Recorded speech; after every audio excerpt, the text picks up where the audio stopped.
ਮੇਰਾ ਮਹਬੂਬ ਨੀ ਡਿਠਾ, ਉਹ ਜਿਹਨੂੰ ਵੇਖ ਕੇ ਚੰਨ ਸ਼ਰਮਾਵੇ, ਬਿਜਲੀ ਡਰਦੀ ਲਿਸ਼ਕ ਨ ਮਾਰੇ,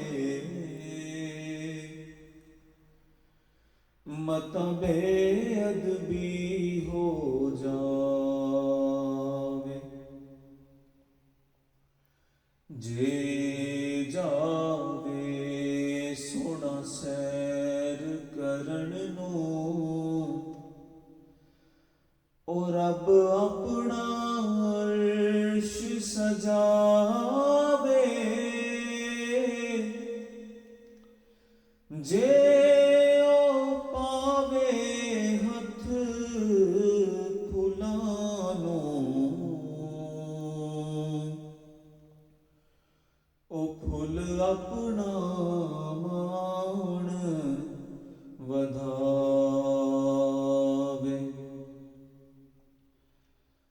ਅੱਧੀ ਰਾਤੀ ਦਿਨ ਚੜ ਜਾਵੇ, ਜੇ ਸੋਹਣਾ ਮੁਖ ਤੋਂ ਨਕਾਬ ਹਟਾਵੇ, ਤੇ ਜੇ ਉਹ ਖੋਲੇ ਪੇਚ ਜ਼ੁਲਫ ਦੇ, ਉਹ ਇੱਥੇ ਰਾਹੀ ਰਾਹ ਭੁੱਲ ਜਾਵੇ। ਅਕਲ ਖੁਦਾ ਨੇ ਨੀ ਦਿੱਤੀ, ਉਹ ਇੱਥੇ ਇਲਮਾਂ ਵਿੱਚ ਨਾ ਆਵੇ। ਤੇ ਇਲਮ ਖੁਦਾ ਨੇ ਨਾ ਦਿੱਤਾ, ਉਹ ਇੱਥੇ ਅਕਲਾਂ ਵਿੱਚ ਨਾ ਆਵੇ।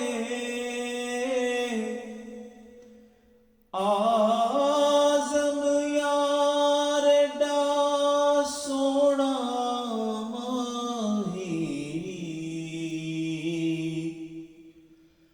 ਉਹ ਸਾਨੂੰ ਕਿਧਰੇ ਨਜ਼ਰ ਨ ਆਵੇ, ਉਹ ਸਾਨੂੰ ਕਿਧਰੇ ਵੀ ਨਜ਼ਰ